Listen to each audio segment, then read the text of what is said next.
Salamat to.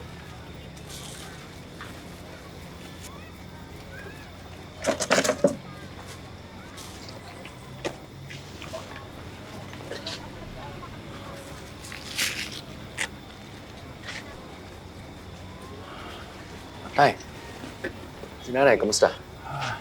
Ayun. Pinagdaan ko ng unang yung ulunan niya. Medyo nakatulog naman.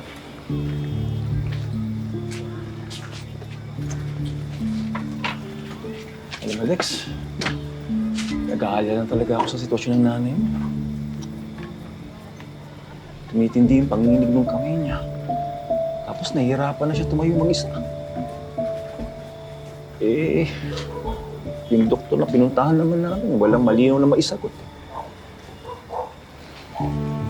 Halin na lang natin siya sa ibang ospital. Kaya pa ba natin? Oo naman, tay. May unting ipon pa naman ako eh. Kaya ba? Kakayanin, tay.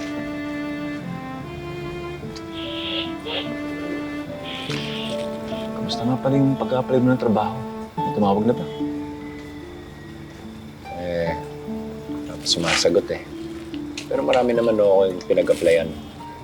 Ang importante lang ngayon may regular na sahod. Okay na eh. Nak, maraming salamat sa lahat ng ginagawa mo sa pamilya natin.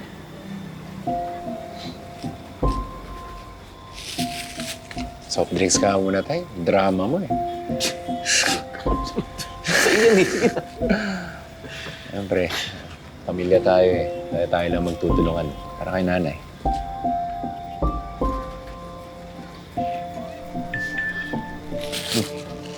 Ito na hinihintay kong text. Interview na yan.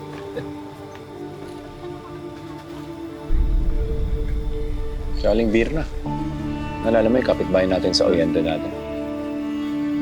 Bakit ka naman iti-text si Virna? Gusto daw niya makibalita tungkol sa mga liryo eh. Gusto makipagkita kay Amira.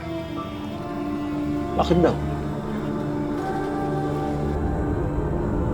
Gusto daw siyang sabihin kay Amira tungkol sa pagkamatay ng tatay niya. Ikitlok na ka na aksident. Sunugin niyo po yung kubo. Mga Porsche. 3 milyon. Bigyan kita ng 3 milyon. Just, clean up all my problems.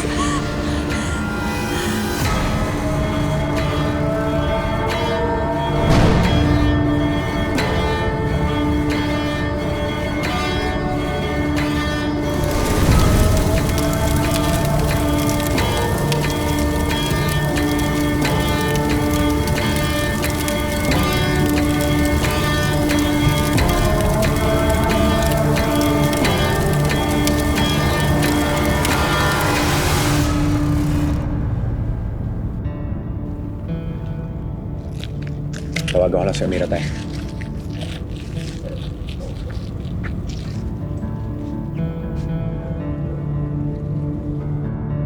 Alam kong isa sa mga nagpapahirap kay Belen ang pagtatago ng sikreto ko. Diyos ko, paano ko ba haharapin ang kaparusahan para sa nagawa ko?